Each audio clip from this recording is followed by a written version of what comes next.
Kita mulai materi hari ini tentang Porifera dan Solenterata ya. Kita akan bahas mengenai materi tentang animalia.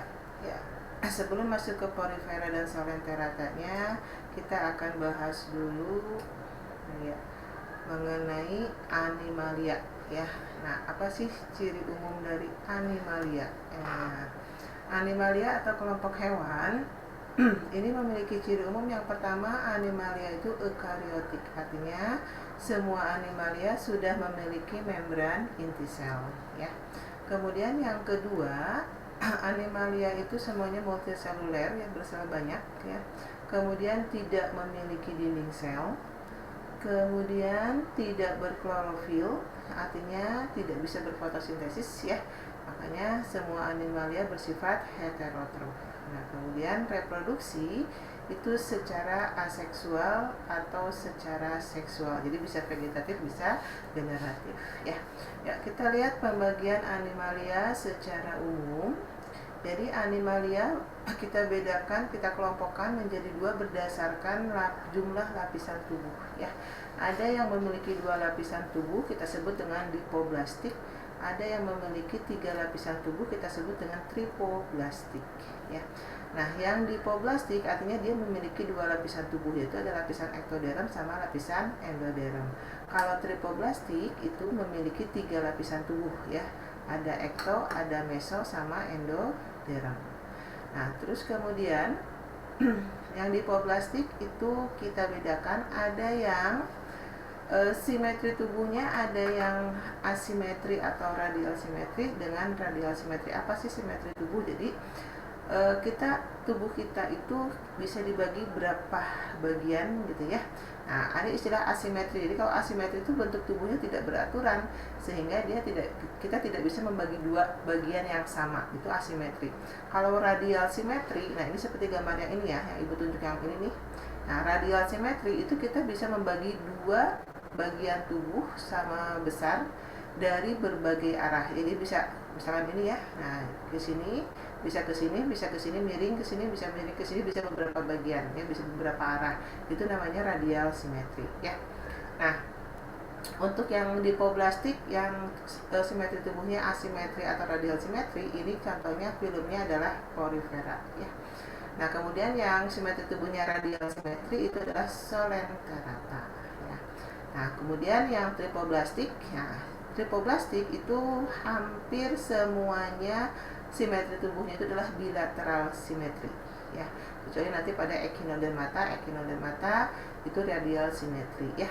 Nah, nah yang tripoblastik itu kita kelompokkan menjadi tiga berdasarkan dia memiliki rongga tubuh atau tidak ya. Aselom artinya tidak memiliki rongga tubuh, itu adalah kelompok Platyhelminthes ya, filum Platyhelminthes. Pseudoselom itu memiliki rongga tubuh semu, itu contohnya Nemathelminthes. Nah, yang selomata yang memiliki rongga tubuh. Sebentar ya. Nah, ini harusnya semuanya dihilangin nih. Nah, ini memiliki rongga tubuh bukan semua ya, ini harusnya rongga tubuh sejati. Nah ya, ini harusnya rongga tubuh sejati. Jadi kalau memiliki rongga tubuh semua, yang ini yang pseudoselom. Nah, kalau yang ini yang selomatum memiliki rongga tubuh sejati, bukan rongga tubuh semu ya. Ini harusnya bisa nggak coba.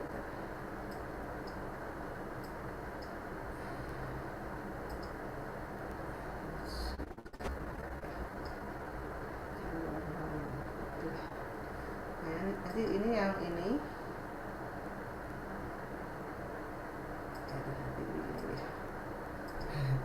Nanti diubah dulu ya, bentar susah dari ini sih. Ayo. Nah, yang selomata itu ada Annelida, ada Mollusca, Echinodermata, Arthropoda, sama Chorda ya. Ada 5 film. Nah, ini yang akan kita bahas. Nah, nanti kita bahas beberapa film yang utama. Yang hari ini Porifera sama Solenterata, insya Allah nanti kita lanjutkan ke Fernesnya ya, yang ini yang untuk minggu depan mungkin. Mungkin kalau semuanya kita takutnya waktunya nggak cukup ya, kita karena akhir Maret itu atau awal April kita sudah masuk ke program intensif. Ya, kita mulai sekarang mengenai porifera ya. Nah, ini catatan yang tadi ya, keterangannya tadi dipoblasi itu apa, tripoblasi itu apa ya. Nah, ini penggambaran yang ini yang aselom, pseudoselom sama selomata. Nanti Ibu share ini ini teh PDF-nya ya. Nah, ya. Kita bahas sekarang tentang porifera dulu ya. Ya, porifera atau biasa disebut dengan istilah hewan berpori. Ya, apa ciri umum dari porifera? Yang pertama, porifera itu tubuhnya asimetris, ya. Kemudian radial asimetris atau radial simetris. Bersel banyak, ya, kemudian berpori, bentuknya banyak yang menyerupai tabung, ya. Tubuh terdiri dari dua lapisan atau dipoblastik ya, yaitu ada ektoderm, ada endoderm. Habitat di perairan bisa di air tawar ataupun di air laut. Ya. Perkembangbiakan bisa secara vegetatif atau generatif. Ya, vegetatif berarti aseksual dengan cara membentuk gemule atau tunas dalam atau dengan tunas luar. Nah, jadi ada istilah gemule, ada istilah tunas luar gitu ya. Nah, gemule itu biasanya dibentuk kalau lingkungan itu sedang tidak memungkinkan atau sedang lingkungan jelek gitu ya, lingkungannya buruk. Nah, itu membentuk gemule atau tunas dalam. Sementara kalau tunas luar itu dibentuk dalam kondisi yang normal gitu ya. Nah, generatif itu dengan cara peleburan gamet. Ada beberapa jenis sel yang bisa kita temukan pada porifera. Yang pertama ada yang disebut dengan pinakosit. Pinakosit itu endodermis, epidermisnya ya. Jadi ini sebagai pelindung tubuh. Koanosit ini yang mencerna makanan. Amoebosit untuk mengedarkan makanan. Skleroblast ini untuk membentuk spikula atau rangka. Arkeosit untuk membentuk sel kelamin atau sel gamet. Dan porosit untuk membuka dan menutup pori ya. Nah, ini penggambaran tadi apa yang namanya porifera ya.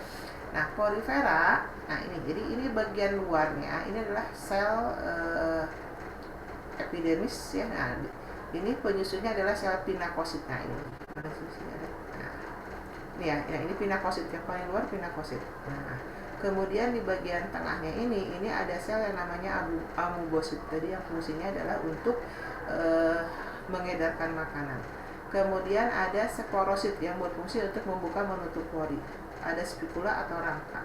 Nah, di bagian dalamnya di sini ini ada namanya sel koanosit. Nah, sel koanosit itu kalau diperbesar seperti ini. Nah, ya. Nah, ini.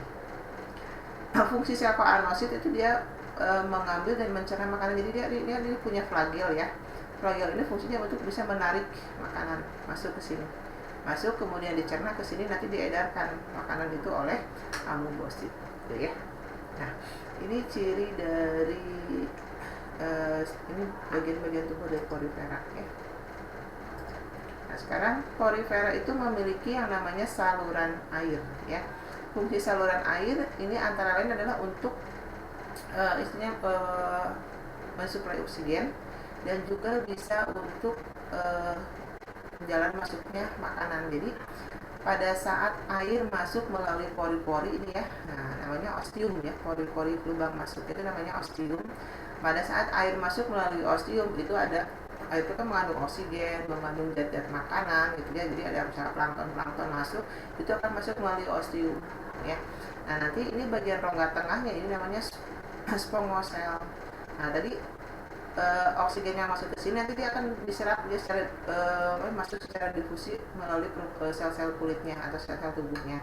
Sementara makanan tadi nanti masuk atau diambil oleh sel-sel koanosit. Nah, nanti air dari sini keluar. Nah, nanti bersamaan dengan keluarnya air biasanya dikeluarkan juga sisa-sisa metabolisme, sisa-sisa pencernaan gitu ya. Itu dikeluarkan juga melalui lubang yang namanya osculum. Nah, ada 3 tipe saluran air pada porifera ya. Tipe yang paling sederhana adalah namanya tipe askon. Kemudian yang kedua adalah tipe sikon. Dan yang ketiga adalah tipe rangon atau lekon ya. Nah, askon itu jadi jalannya air ya, masuk melalui ostium, terus kemudian ke spongosel, nanti keluar ke osculum. Nah, jadi ya, ostium, spongosel tengah, keluar ke osculum. Kalau sikon, air masuk melalui ostium dulu ya. Kemudian ini ada spongoselnya, ini sedikit berlipat-lipat gitu ya. Nah, sebutnya saluran radial, baru kemudian keluar ke osculum. Rangon ini yang lumayan lebih kompleks bentuknya ya. Jadi air masuk melalui ostium, nah kemudian nanti ada spongoselnya ini bercabang-cabang ya. Nah, baru kemudian nanti keluar ke oskulum ya. Nah, ini tipe-tipe saluran air pada porifera. Nah, sekarang bagaimana pengelompokan dari porifera? Nah, porifera ini sebetulnya secara sederhananya dikelompokkan berdasarkan penyusun tubuhnya gitu ya. Nah, sekarang kita lihat porifera ya. Kita kelompokkan menjadi dua ya, dilihat dari ini tipe saluran air ya. Tipe tubuh askon dan sikon dengan tipe tubuh rangon. Ya, askon sikon ini ada yang rangka luarnya dari zat kapur, ada yang rangka luarnya dari silikat. Nah, jadi kalau rangka luarnya dari kapur, ingatnya kapur kalkarea gitu ya. Nah, yang dari zat kapur itu termasuk ke dalam kelas kalkarea. Contohnya itu ada sikon, ada katrina ya. Nah, terus yang silikat itu masuk ke dalam kelas hexactinellida ya. Contohnya ada Veronema, Uprectella. Nah, sementara yang tipe tubuh rangon ini tidak memiliki rangka luar ya, atau rangkanya itu tersusun dari silikat, spongin atau campuran keduanya. Ini contohnya adalah Demospomia ya. Contohnya ada Euspongia, spongin dan Cliona ya. Jadi kalau yang doyan nonton SpongeBob, nah ya, SpongeBob itu diinspirasi dari kelompok Demospomia ya. Nah, ini untuk porifera ya. Jadi kalau untuk animalia itu tidak terlalu panjang lebar lah ya. Nah, kita ambil yang inti-intinya saja. Nah, inilah contoh-contohnya ya. Ini yang termasuk kelas Calcarea, ini Hexactinellida, ini Demospomia gitu ya. Nah, untuk porifera selesai. Barangkali ada yang mau ditanyakan, Mangga? Ada, kita lanjutkan aja ya. Nanti bahas soalnya biar sekalian. Ya, berikutnya adalah Solenterata. Nah, Solenterata biasa disebut juga dengan Cnidaria. Solenterata itu dikatakan solon ya, berarti dia hewan berongga. Solon itu kan rongga. Jadi ini hewan yang disebutnya hewan yang berongga ya. Nah, Cnidaria itu artinya hewan yang memiliki alat sengat. Nah, itu kita sebut dengan Cnidaria.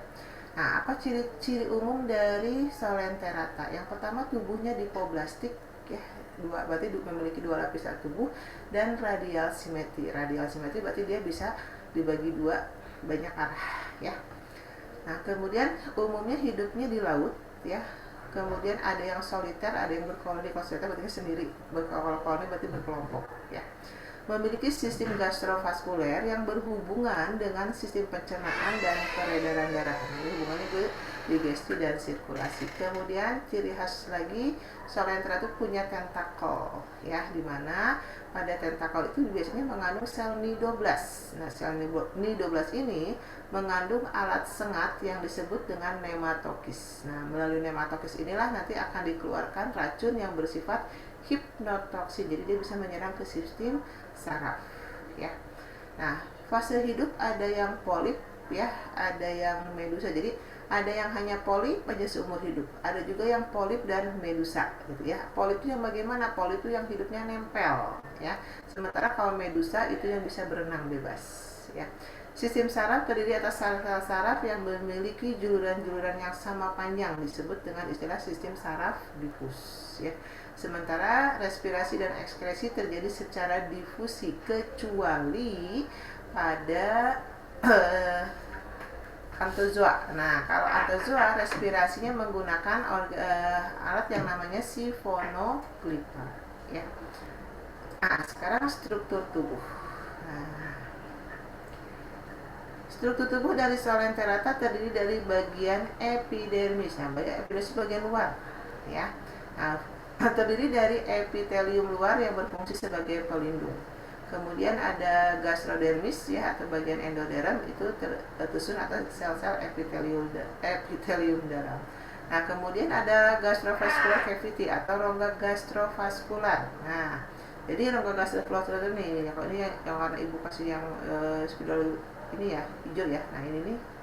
Nah, itu adalah rongga yang berperan tadi untuk sistem digesti ya, pencernaan dan sirkulasi. Nah, mesoglea itu adalah lapisan di antara ya ektoderm sama endoderm ya, tapi lapisan ini bukan berupa lapisan seluler ya. Jadi makanya dikatakan lapisan non seluler ya, yang terdapat di antara epidermis dan gastrodermis ya. Nah, kemudian bagian mulut atau anus. Nah, ya. Jadi Salenterata itu tidak memiliki anus ya, jadi mulut dan anus ada pada satu lubang yang sama. Jadi masuknya makanan lewat situ, nanti keluar sisa makanan juga dari situ ya. Nah, kemudian ada yang memiliki batang tubuh. Nah, ini sebenarnya ini pada hidra ya. Nah, ini struktur tubuh Salenterata secara umum. Nah, untuk pengklasifikasian ya, Salenterata itu dibagi menjadi 3 kelas. Ada hidrozoa, ada scyphozoa, sama anthozoa ya. Nah, kita bahas yang hidrozoa dulu. Nah, hidrozoa sebagian besar hidupnya itu di laut. Nah, contohnya misalnya hidra ya. Hidra ini bersifat hemaprodit, reproduksi seksual dengan peleburan gamet, aseksualnya dengan pembentukan tunas. Fase hidupnya polip memiliki daya regenerasi tinggi ya. Ini hemaprodit. Obelia fase hidupnya ada yang polip, ada yang medusa ya. Reproduksi aseksual dengan membentuk medusa oleh gonamium, sementara reproduksi seksualnya melalui peleburan gamet yang dihasilkan oleh medusa ya. Nah, kita lihat contoh yang ketiga adalah Physalia. Physalia ini biasa disebut juga dengan istilah kapal selam Portugis ya, nama ininya ya. Karena bentuknya mirip seperti kapal selam nih ya. Physalia ini memiliki 3 macam polip atau 3 macam tentakel ya. Ada yang disebut dengan gastrozoid untuk makanan, gonazoid untuk membentuk medusa, dan dactylozoid untuk menangkap mangsa dan bergerak ya. Nah, inilah yang disebut dengan contoh hidra tadi ya. Nah, ini hidra dia bertunas ya. Ini obelia ya, seperti ubur-ubur, dan Physalia. Nah, ini contoh hidrozoa. Nah, sekarang kita lihat daur hidup dari obelia. Jadi obelia itu mengalami metagenesis, mengalami pergiliran keturunan dari fase vegetatif ke fase generatifnya ya. Nah, jadi ini ada fase medusa ya. Medusa berarti fase yang bisa berenang bebas ya. Nah, kemudian medusa ini bisa membentuk sel gamet ya. Ada gonadnya. Gonad itu alat untuk membentuk atau menghasilkan sel gamet ya. Yang betina akan menghasilkan sel telur, yang jantan menghasilkan sel sperma. Itu kalau terjadi pembuahan itu akan membentuk zigot. Nah, nanti selanjutnya zigot tumbuh menjadi larva bersilia namanya planula. Nah, planula ini punya rambut getar ya, yang berfungsi dia untuk bergerak. Nanti dia berenang gitu ya, bergerak.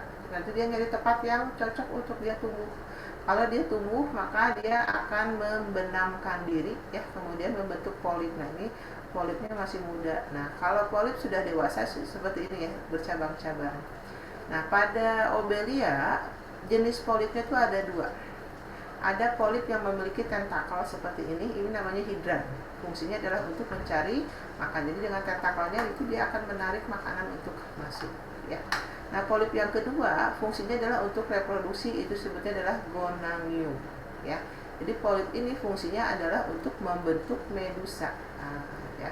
Jadi di sini ada 2 cara reproduksi istilahnya ya. Reproduksi seksual dengan menghasilkan gamet, reproduksi aseksualnya dengan cara membentuk medusa ya. Jadi membentuk tunas medusa kecil, baru kemudian berkembang menjadi medusa dewasa ya. Nah, ini untuk metagenesis obelia. Berikutnya kita bahas kelas yang kedua, yaitu Scyphozoa. Nah, Scyphozoa sama halnya seperti pada obelia ya, obelia ada fase polip dan fase medusa ya, di mana fase medusa adalah fase dewasanya dan hidup dominan. Nah, kemudian tubuh medusa biasanya bening ya atau transparan. Nah, ini seperti ini. Contohnya ada Aurelia, ada Stomolocus, ada Thesaura dan sebagainya. Nah, sama halnya dengan obelia, Scyphozoa juga dia mengalami metagenesis ya. Nah, kita lihat metagenesis dari Aurelia aurita. Jadi ini adalah fase medusanya ya, ada medusa jantan, ada medusa betina. Nah, nanti medusa betina menghasilkan sel telur, medusa jantan menghasilkan sel sperma. Kalau sperma membuahi ovum, maka akan terbentuk zigot. Nanti zigot tumbuh menjadi larva bersilia namanya planula, ya sama seperti tadi pada obelia. Nanti planula itu berenang menemukan tempat yang cocok membentuk polip muda namanya skifistoma, ya. Nah, nanti skifistoma dia akan tumbuh berkembang menjadi polip dewasa, yaitu strobila. Nah, strobila ini dia akan membentuk tunas, cuma tunasnya nggak ke samping, dia ke atas, ya. Sebetulnya tunasnya menumpuk, bentuk polipnya menumpuk. Nah, nanti kalau tunasnya ini matang, dia lepas satu persatu. Itu namanya adalah evira. Jadi evira ini adalah medusa muda, ya. Nah, baru nanti evira akan tumbuh menjadi medusa dewasa, ya. Jadi sama di sini reproduksi seksualnya oleh medusa, nah aseksualnya oleh strobila. Ya. Nah, tinggal bagian yang terakhir. Kelas yang terakhir adalah anthozoa. Nah, berbeda dengan tadi pada hydrozoa dan scyphozoa, anthozoa itu dia hanya memiliki fase polip, tidak ada fase medusa, ya. Jadi semuanya yang menempel.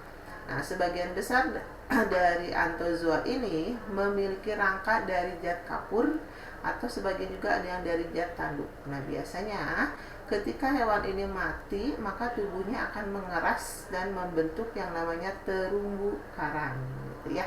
Jadi terumbu karang itu sebetulnya adalah hewan Coelenterata yang sudah mati, gitu. Kalau yang sudah jadi karangnya, gitu ya. Nah, kemudian respirasi anthozoa itu dengan menggunakan yang namanya siphonoglypha. Nah, contoh yang gampang di sini ada Metridium, Astrangia, Acropora, atau yang biasalah kita sebut dengan anemon laut, gitu. Ya. Ya, sudah selesai ya. Ternyata singkat saja untuk Porifera dan Coelenterata, ya. Barangkali kalau ada yang mau bertanya boleh. Ibu akan siapkan dulu soalnya, ya. Iya. Sebentar, Ibu siapkan soalnya dulu.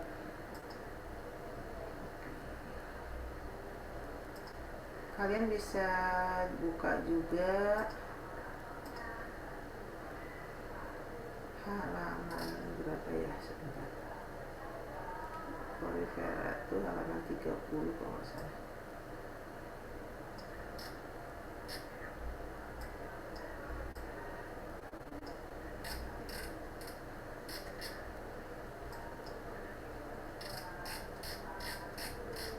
Soalnya ada di halaman 33.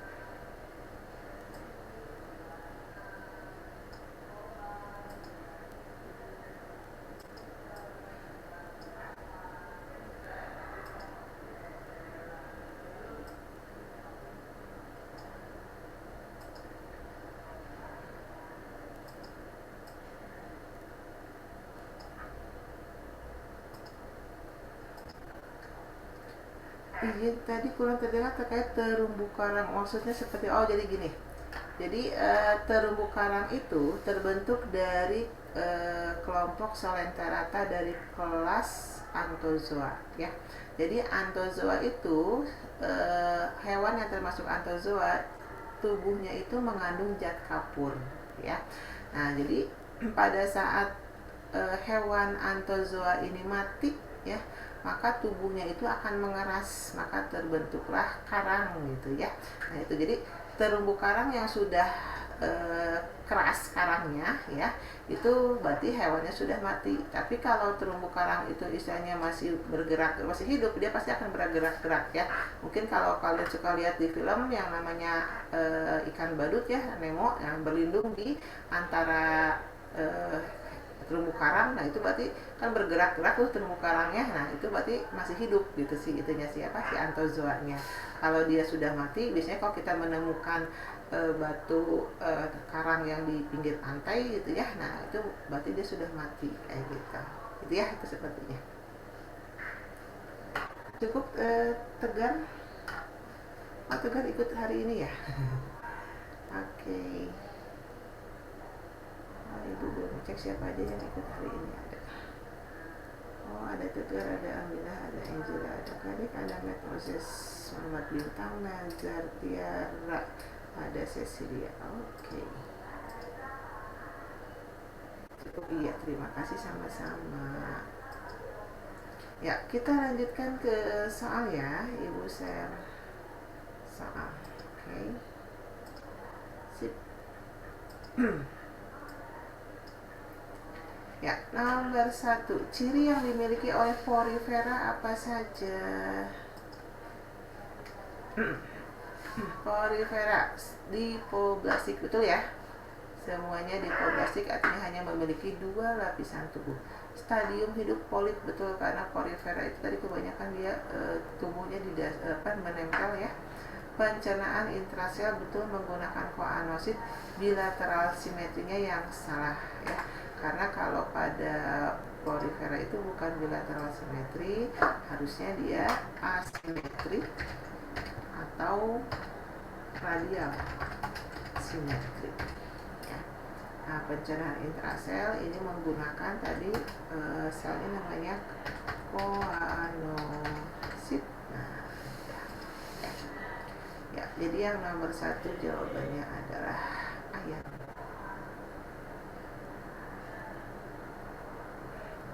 Ya, nomor 2. Seorang siswa mengamati sebuah organisme yang hidup di laut dengan ciri sebagai berikut. Hidup menetap pada suatu dasar perairan, tubuhnya mirip tumbuhan. Nah, biasa kalau ada istilah mirip tumbuhan, nah ini berarti sudah mengarah ke Porifera ya. Ditambah di sini kalimat memiliki pori, ya sudah, itu pasti Porifera ya. Nah, ini kita bingung kan, Porifera itu ada 3 kelas, Calcarea, Hexactinellida, apa Demospongia.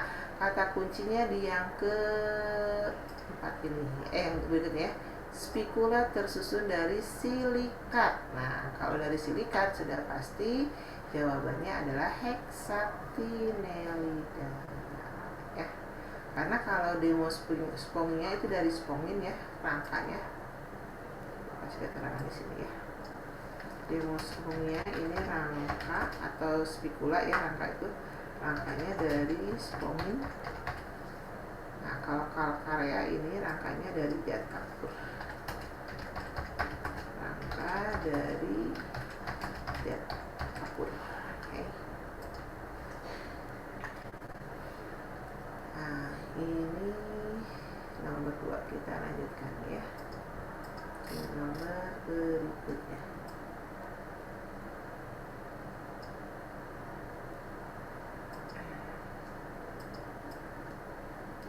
Jika air masuk ke ostium yang berhubungan secara langsung, nah ya, ini kata kuncinya, ostium yang berhubungan secara langsung.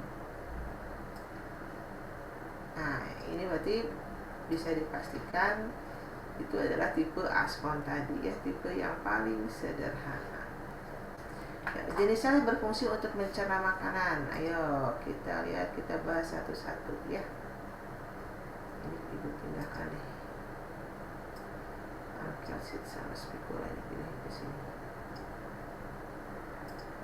Ya, amubosit. Amubosit fungsinya untuk mengedarkan makanan.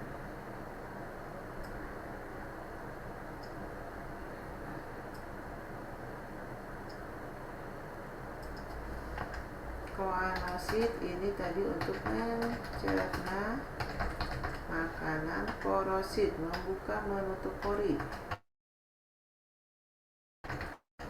Membuka dan menutup pori. Arkeosit itu membentuk sel gamet ya. Spikula itu sama dengan rangka ya.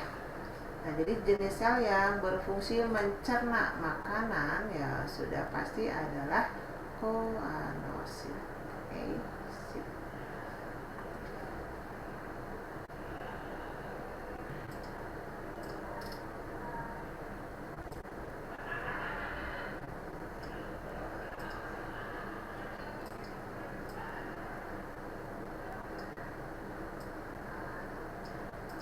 Ya, nomor 5.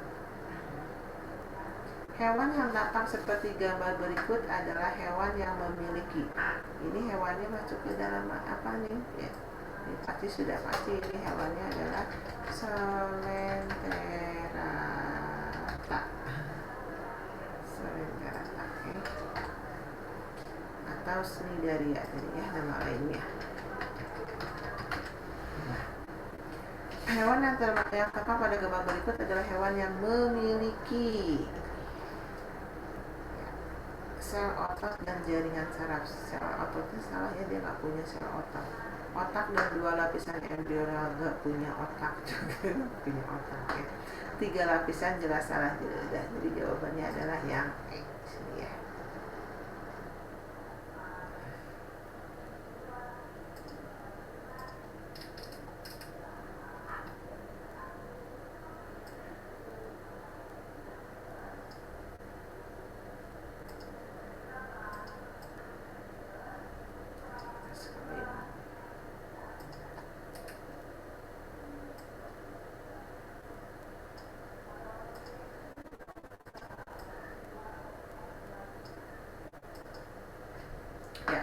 Sistem gastrovaskuler pada Solenterata berhubungan dengan sistem apa? Ada istilah digesti ya. Digesti berarti pencernaan.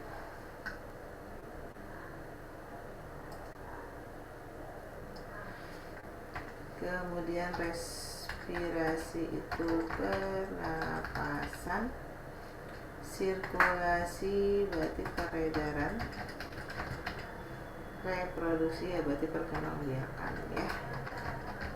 Perkembangbiakan. Nah, gastrovaskuler tadi berhubungan dengan sistem apa? Yang pertama dengan sistem digesti ya, untuk mencerna makanan, dan yang kedua berhubungan dengan sistem sirkulasi untuk peredaran. Jadi mengedarkan zat-zat makanan menggunakan sistem gastrovaskuler. Ya. Nomor 6 jawabannya B. Nomor 7. Golongan Solenterata yang dalam daur hidupnya mengalami fase medusa dan polip. Nah, yang memiliki fase medusa dan polip itu ada hidro dan skipozoa ya, karena kalau anthozoa itu hanya polip saja ya. Yang ke-8, nematokis adalah alat untuk melumpahkan mangsa yang dimiliki oleh Solenterata. Oke ya, silakan kalau mau diskusi dulu boleh.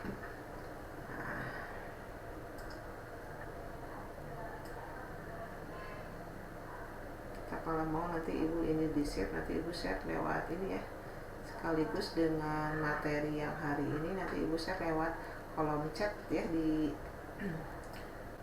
zoomnya nanti. Oke, kalau sudah kita lanjutkan ya.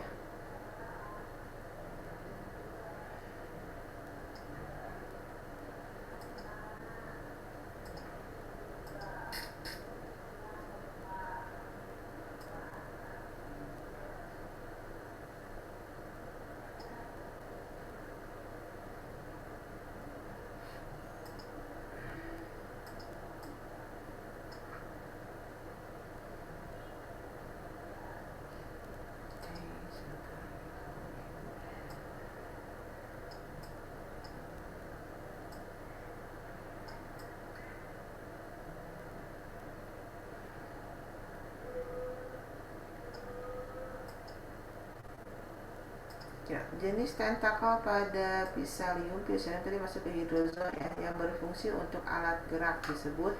Nah, yang daktilozoid ini pada Obelia ini fungsinya adalah untuk mengambil makanan. Gastrozoid ini untuk pencernaan ya. Bonangium untuk membentuk medusa. Mesoglea itu lapisan di antara ektoderm dan endoderm.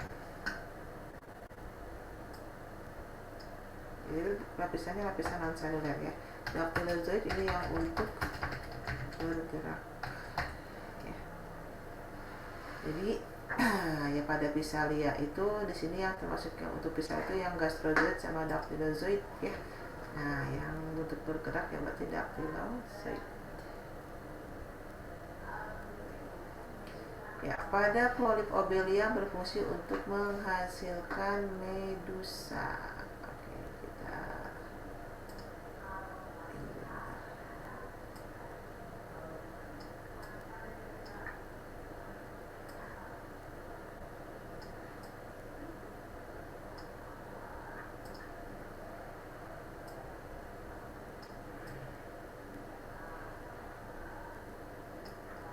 pada Obelia ada dua jenis polip kan, ada hidran, ada gonanium ya. Di sini ada kan.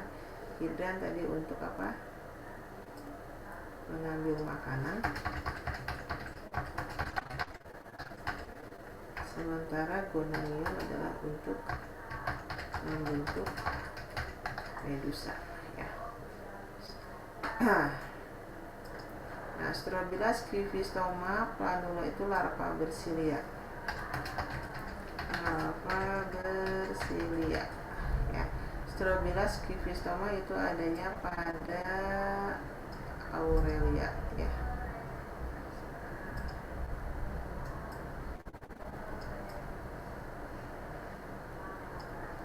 Kita cari ini deh jauh.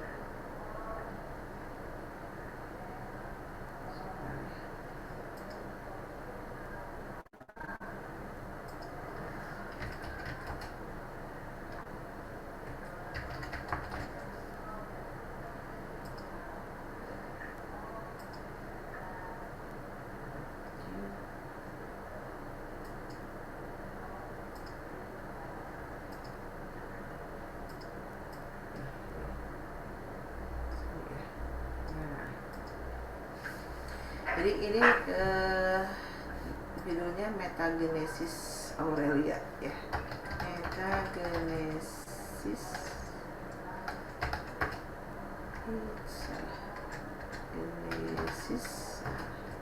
Aurelia. Nah, jadi tadi ini medusa ya, tahapan medusa. Nah, berarti dari pembuahan menghasilkan zigot tumbuh jadi larva bersilia namanya planula ya. Planula tumbuh menjadi scrivistoma nanti membentuk strobila ini yang bertunas menghasilkan evira ya. Jadi nomor ini pada Metagenesis Aurelia aurita ya, fase berikut merupakan reproduksi secara vegetatif. Jadi kalau evira itu disebutnya adalah medusa muda ya.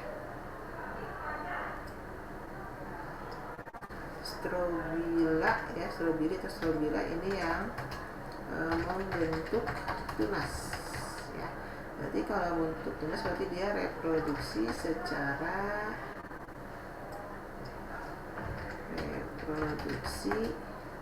vegetatif. Medusa ini yang untuk reproduksi generatif atau seksual. Scrivistoma ya ini sebetulnya adalah polip muda ya. Nah, gonanium itu polip pada Obelia ya. Untuk apa tadi? Untuk membentuk medusa.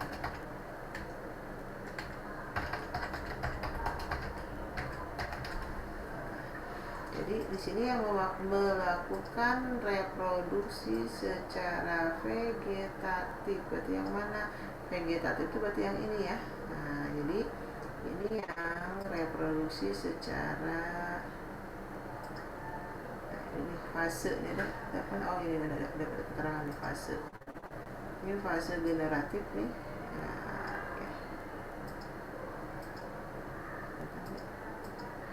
Fase generatif, nah ini fase vegetatif. Ya. Berarti kalau vegetatif berarti strobila ya.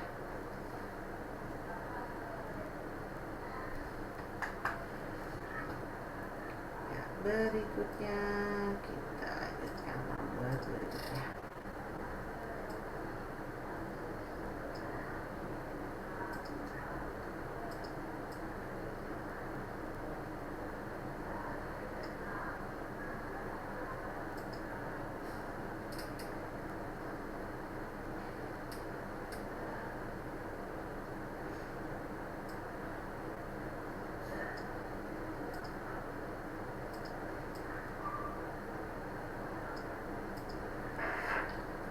Ya, nomor 12.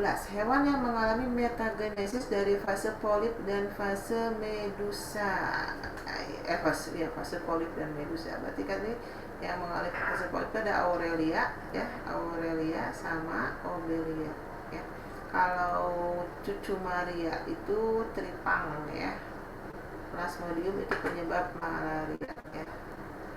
Ini cucu Maria, ini sama dengan tripang. Ini masuknya nanti ke Echinodermata. Nah, Plasmodium ini penyebab malaria. Ini proto, maksudnya ke protozoa, ya, protozoa penyebab malaria. Plasmodium. Ya, nomor 13, golongan Solenterata penghasil zat kapur terbesar. Nah, penghasil zat kapur, ya, berarti itu masuknya ke dalam Anthozoa, ya, atau dia mengandung zat kapur. Nah, pemutihan terumbu karang secara tidak langsung dapat terjadi akibat dari kalau terumbu karang itu bisa memutih, ya. Nah, jadi sebetulnya yang namanya terumbu karang, ya, masih keterangan di sini, ya. Jadi terumbu karang itu dia bersimbiosis, di sini, ya, dengan yang namanya alga yang disebut dengan istilah zoosantella, ya. Santella inilah yang memberikan warna,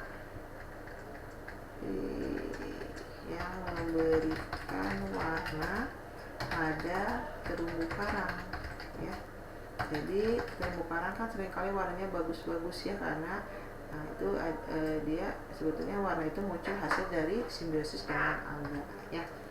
Nah, jika suhu lingkungan atau suhu air, ya, tidak sesuai, ya, misalkan karena terlalu dingin atau terlalu panas, ya, maka alga tersebut akan mati, ya, sehingga ya, terjadilah pemutihan terumbu karang. Nah, jadi kalau alganya mati, ya, maka terumbu karang akan berwarna putih, ya, sebutnya pemutihan. Nah, jadi pemutihan terumbu karang secara tidak langsung dapat terjadi akibat dari apa? Biasanya akibat kenaikan suhu lingkungan, ya, atau suhu bumi. Kok laga sih ini alga nih, bentar. Aduh, kok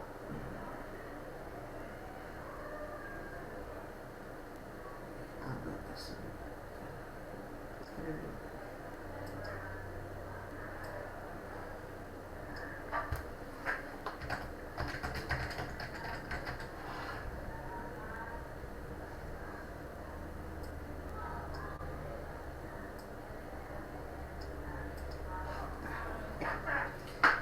Nomor terakhir untuk Porifera dan Solenterata, persamaan antara Porifera dengan Solenterata adalah memiliki sistem saraf tepi, tidak, ya. Jadi dipoblastik yang betul, pencernaan intrasel tidak, ya, multiseluler eukariotik, ya. 2 dan 4 jawabannya C, ya. Selesai untuk pembahasan tentang Porifera dan Solenterata. Silakan barangkali kalau mau di screenshot boleh.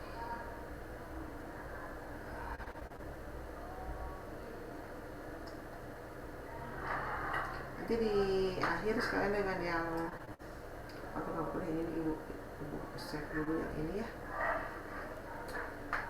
Sebentar.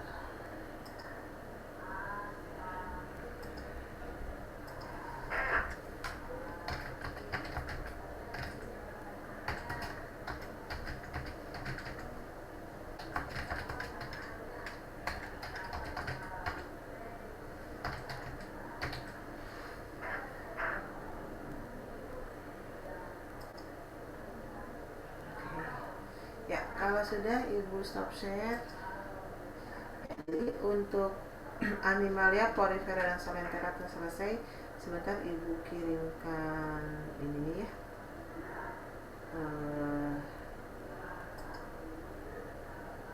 File Porifera dengan Solentera.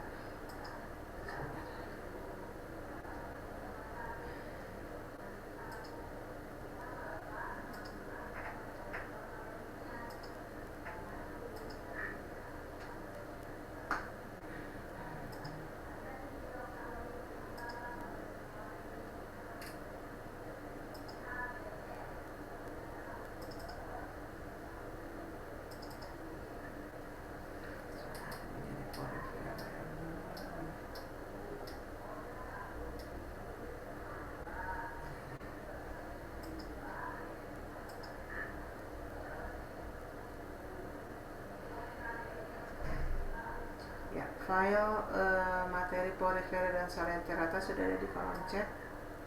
Nah, kemudian kalau yang memerlukan pembahasan tadi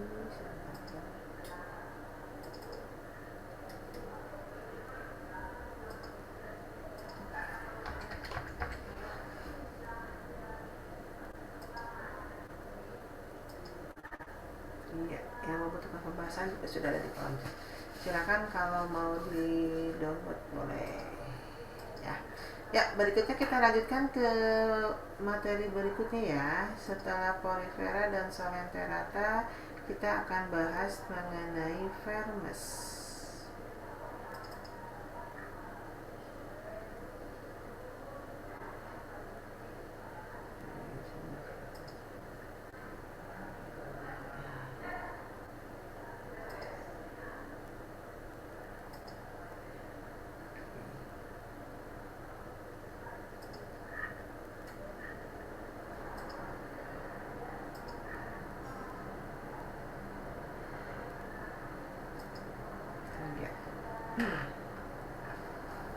Ya, sudah ada ya di layar mengenai Vermes atau cacing.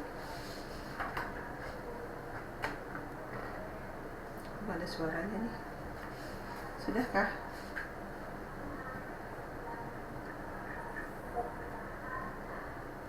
Halo.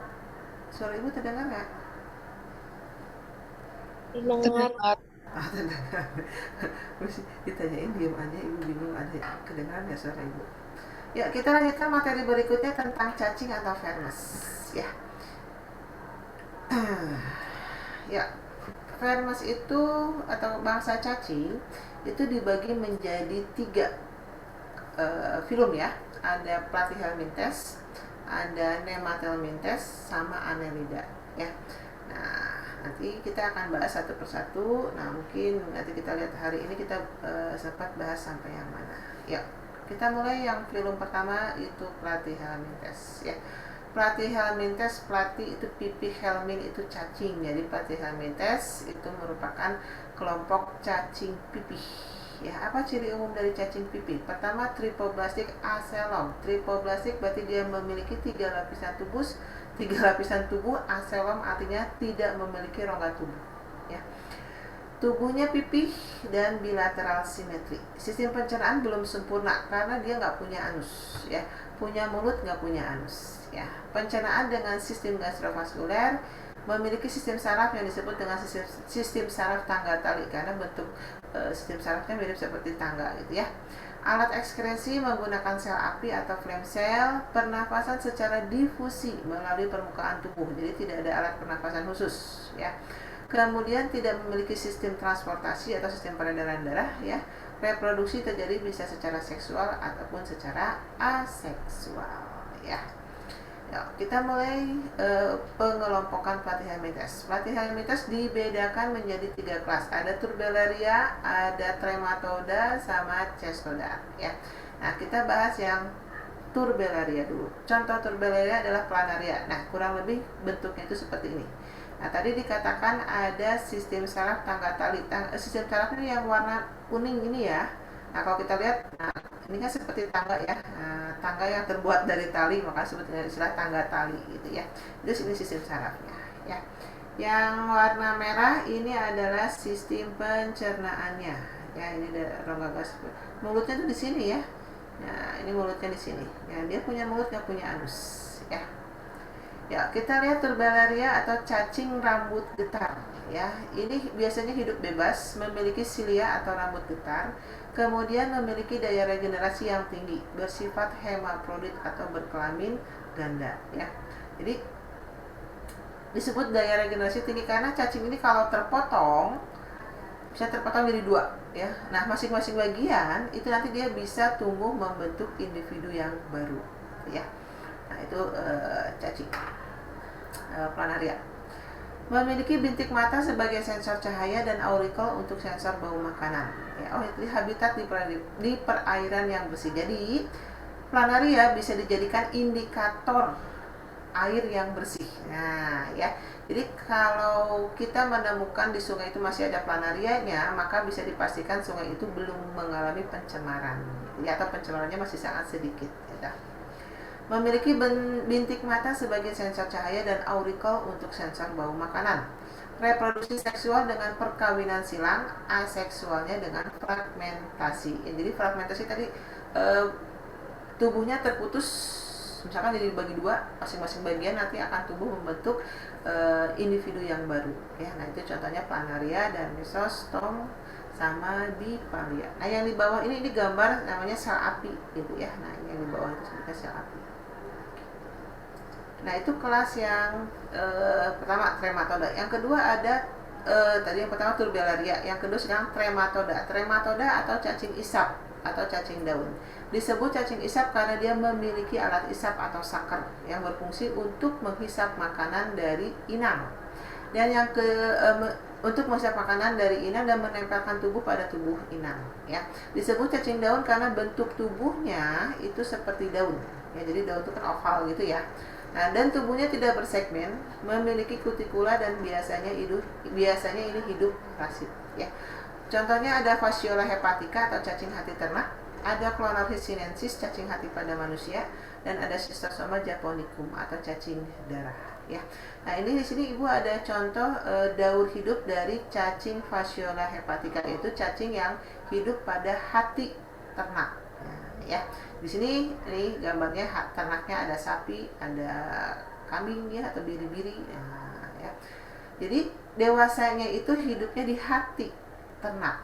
Nah, pada saat dia bertelur, maka telurnya itu akan keluar dari tubuh ternak, biasanya bersamaan dengan feses ternak ya. Nah, keluar nih ya, biasanya ini bersama-sama dengan feses ternak.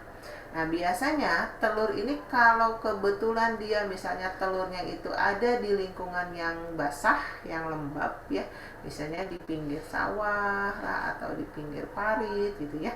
Nah, maka si telur ini dia akan menetas menjadi larva bersilia namanya Miracidium ya. Nah, disebut larva bersilia karena dia punya silia, makanya dia bisa bergerak ya. Nah, Miracidium ini kalau dia menemukan siput air ya, biasanya dari genus Limnea, maka Miracidium ini masuk ke dalam tubuh siput ya. Nah, di dalam tubuh siput dia mengalami perubahan ya, pertumbuhan larva lah istilahnya ya. Dari Miracidium kemudian menjadi Sporokis, dari Sporokis menjadi Redia, dari Redia menjadi Cercaria. Nah, ini yang ini ya. Nah, sudah terbentuk Cercaria, maka Cercaria ini keluar dari tubuh siput. Nah, Cercaria ini punya kayak ini ya, ekor gitu ya. Nah, punya keluarga kayak ekor gini, maka dia juga berenang ya. Jadi misalkan di pinggir parit gitu ya, atau misalnya di pinggir sawah gitu kan. Nah, dia berenang. Nah, terus kemudian dia itu akan nempel pada tumbuhan ya. Dia melepaskan ekornya, kemudian dia nempel membentuk yang namanya metaserkaria. Nah, nanti kalau misalnya suatu saat si rumput itu atau tumbuhan itu termakan oleh sapi, rumputnya dimakan oleh sapi, dimakan oleh babi, dimakan oleh kambing misalkan gitu ya. Nah, maka metaserkaria ini nanti akan menetas ya, dia tumbuh menjadi cacing dewasa di dalam hati ternak ya. Nah, ini untuk Fasciola hepatica. Nah, ada lagi yang namanya Clonorchis sinensis. Kalau Clonorchis sinensis itu biasa disebut cacing hati pada manusia. Nah, ya. Nah, daur hidupnya hampir sama. Ya, yang membedakan itu hanya di tahapan metaserkaria. Ya, jadi sama dewasanya di cacing di hati manusia. Telur itu akan keluar ya dari tubuh manusia bersamaan dengan feses manusia gitu ya. Nah, mungkin maaf ya kalau misalnya pupnya di pinggir sungai gitu ya, atau misalnya di mana gitu kan, atau di kolam gitu ya. Nah, misalkan hasil telurnya itu nanti dia akan menetas sama ya, menetas kemudian menjadi larva bersilia namanya Miracidium. Nah, kemudian Miracidium ini masuk ke tubuh siput gitu kan. Di tubuh siput sama berkembang menjadi Sporokis, Redia, Serkaria gitu ya. Dari Serkaria keluar.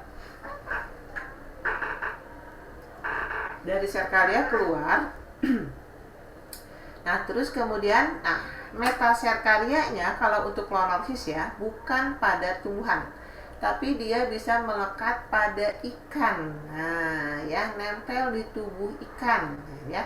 Jadi ini untuk Clonorchis sinensis, metaserkarianya itu akan menempel pada tubuh ikan. Nah, jadi nanti manusia itu bisa terinfeksi oleh Clonorchis sinensis kalau dia memakan daging ikan yang mengandung metaserkaria gitu ya. Nah, jadi kalau ikannya digoreng mati nggak? Pasti mati ya. Jadi metaserkaria itu, jadi kemungkinan kita istilahnya terinfeksi oleh metaserkaria itu kalau kita memakan dagingnya mentah ya, atau yang dimasak tidak sempurna. Itu yang menyebabkan metaserkarianya tidak mati, masuk ke tubuh kita, di tubuh kita ternyata dia lolos dari keasaman asam lambung misalkan ya. Nah, nanti dia akan terus berkembang menjadi cacing dewasa di hati manusia gitu ya. Nah, ini untuk trematoda atau cacing isap atau disebut juga cacing daun ya. Ya. Yang ketiga ada cestoda. Cestoda atau biasa disebut dengan cacing pita. Kenapa disebut dengan cacing pita? Karena bentuk tubuhnya seperti pita ya. Nah, cacing pita ini bersegmen, setiap segmen tubuhnya disebut dengan istilah proglotid. Nah, kemudian ini hemaprodit dan dia bisa melakukan perkawinan sendiri ya. Dalam proglotid ini, namanya proglotid seperti ini ya. Di dalam proglotid cacing pita itu ada ovarium, ada testis ya. Dan spermanya itu bisa membuahi telur yang ada di situ gitu ya, dari ovarium yang ada di situ. Cestoda biasanya hidup parasit dan tidak memiliki sistem pencernaan. Memiliki skolek itu bagian kepala ya, dimana pada bagian kepala itu terdapat saker, nah, atau alat isap. Saker pada cacing pita bukan untuk menghisap sari makanan, tapi biasanya untuk melekatkan atau menempelkan diri pada usus inang ya.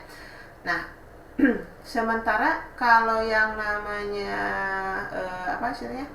sari makanan inangnya diambil dari mana? Nah, cestoda itu tidak memiliki yang namanya sistem pencernaan. Karena dia tidak memiliki sistem pencernaan, maka sari-sari makanan dari inang itu berdifusi masuk melalui permukaan tubuh. Nah, ya, masuk melalui permukaan tubuh. Nah, kemudian ada yang namanya rostellum ya, atau alat kait. Nah, rostellum ini hanya khas ada pada cacing pita babi ya. Nah, dengan adanya rostellum itu menyebabkan daya kait ya, istilahnya daya lekat. Nah, melekatnya si cacing pita ke usus inang itu menjadi lebih kuat. Nah, itu rostellum ya. Nah, contoh dari cacing pita tadi ada Taenia solium, cacing pita babi, sama Taenia saginata, cacing pita sapi. Ya. Nah, ini ada daur hidup dari cacing pita. Ya. Cacing pita itu dewasanya hidup di dalam usus halus manusia. Ya. Nah, cacing pita itu lumayan panjang ya, bisa mencapai beberapa senti ya, lebih mahal ya. Nah, ini cacing pita tuh kepalanya kecil gitu ya, tapi makin sini badannya makin besar gitu ya. Nah, setiap segmen ini namanya proglotid ya. Kalau proglotid itu sudah mengandung sel telur yang sudah dibuahi, ya artinya sel telur yang matang, ya, yang sudah mengandung embrio, maka proglotidnya itu akan lepas, ya. Proglotid ini lepas, nanti dia keluar bersamaan dengan feses manusia, ya. Nah, mungkin si proglotid ini terbawa air lah atau apa gitu ya. Nah, kemudian bercampur atau ada nempel di rumput misalnya, atau di ya di sela-sela tumbuhan gitu ya. Nah, bisa termakan oleh sapi ataupun misalkan termakan oleh babi ya. Kita ambil Taenia solium lah ya. Jadi kalau Taenia solium itu maka yang masuk, yang termakan itu bisa berkembang, itu adalah Taenia solium ya. Masuklah si telur itu tadi proglotid ya. Proglotid yang mengandung sel telur matang itu ke dalam tubuh babi. Nah, nanti di dalam tubuh babi maka ini akan berkembang menjadi larva ya. Larva yang disebut dengan larva onkosfer ya. Nah, kemudian larva onkosfer ini berkembang dulu menjadi larva heksakan ya. Nah, baru larva heksakan itu nanti akan keluar dari sistem pencernaan babi ya, masuk ke aliran darah, terus kemudian dia akan menjadi cysticercus di dalam daging. Nah, ya, di dalam daging ini ya. Nah, nanti kalau sudah apa istilahnya ya, kalau sudah, ini kan daging itu kan ada serat-seratnya ya, otot itu ya. Jadi si cysticercusnya itu dia akan ada nyalap gitu lah ya istilahnya ya. Dia akan ada di sela-sela serat-serat otot itu gitu ya. Nah, kalau manusia kemudian mengkonsumsi daging babi yang mengandung cysticercus, maka manusia itu akan terinfeksi ya oleh cacing pita gitu, ya. Nah, ini kurang lebih istilahnya apa ya, daur hidup dari cacing pipih ya, yaitu cacing pita. Nah, untuk berikutnya kita bahas soalnya dulu ya, yang mengenai Platyhelminthes ya. Nanti insya Allah minggu depan kita lanjutkan ke Nemathelminthes sama satu lagi Annelida ya. Nah, Ibu yang untuk yang cacing ini tidak akan Ibu share dulu ya, sedikit Ibu. Nanti ini ada beberapa yang harus ditambahkan kayak onkosfer ini harusnya onkosfer tambahin lagi ke heksakan ya. Nanti Ibu di ini dulu ya, Ibu akan edit dulu. Nah, ya. Kita bahas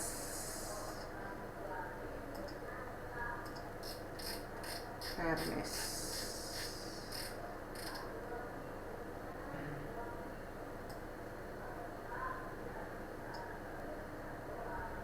Ini bisa di bawah ya.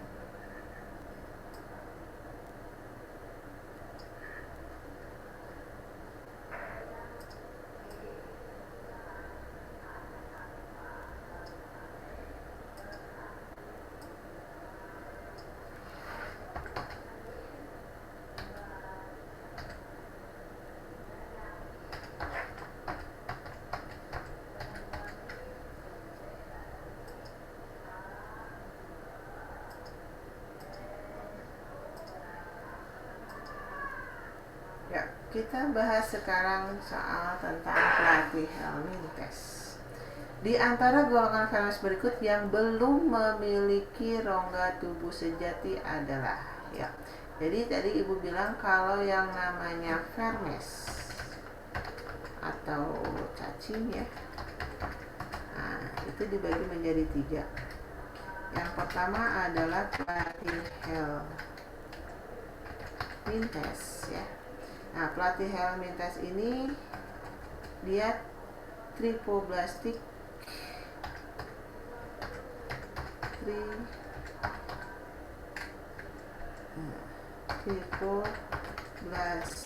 acelom ya. Artinya dia belum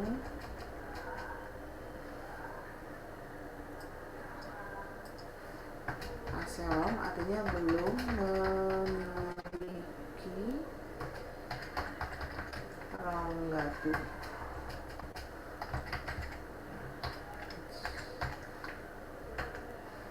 Nah, yang kedua itu ada Nematelminthes ya. Nematelminthes ini tripoblastik juga, tapi dia pseudocelom. Tripoblastik pseudocelom. Nah, artinya dia memiliki rongga tubuh semu. Yang ketiga itu nanti ada kelompok Annelida.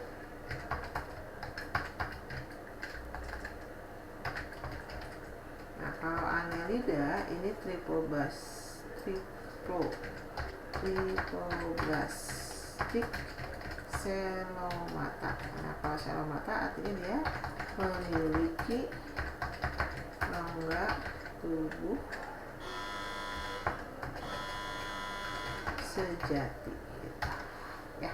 Jadi di antara golongan Feres berikut yang belum memiliki rongga tubuh sejati adalah ya berarti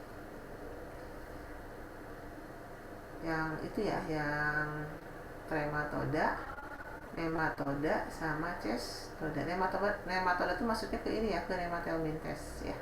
Kalau trematoda sama cestoda maksudnya ke platyhelminthes. Tadi kita lihat soal berikutnya.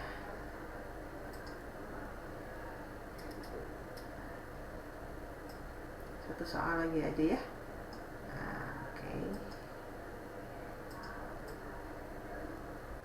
Ya, nomor 2, beberapa pernyataan yang tepat mengenai planaria. Planaria itu platyhelminthes yang masuk ke turbellaria ya. Daya regenerasi tinggi betul, indikator perairan yang tercemar salah. Justru dia indikator air yang bersih ya. Alat ekskresi berupa phloem cell betul, tergolong trematodanya salah, harusnya turbellaria ya. Jadi ini justru dia indikator harusnya air bersih justru ya. Nah, ininya tergolongnya ini maksudnya ke turbellaria, bukan trematoda ya. Nah, itu mungkin sementara untuk hari ini sampai nomor 2 dulu. Nanti minggu depan kita ulang lagi aja lah ya. Untuk soalnya tanggung karena kita cuma baru 2 soal ya. Silahkan kalau mau di screenshot dulu boleh. Nanti minggu depan lah insya Allah kita ulang lagi platyhelminthes ini dari awal soalnya ya. Kalau materinya minggu depan tinggal kita bahas Nematelminthes, kemudian Annelida, kemudian kalau masih ada waktu bisa lanjutkan ke Arthropoda ya, yang ini yang perlu dibahas itu ya. Silakan, barangkali ada yang mau bertanya sampai sini.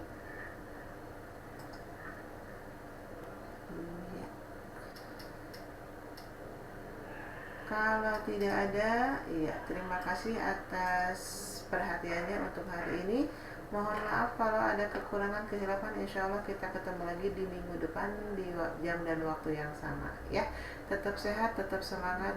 Sekian dari Ibu. Wassalamualaikum warahmatullahi wabarakatuh.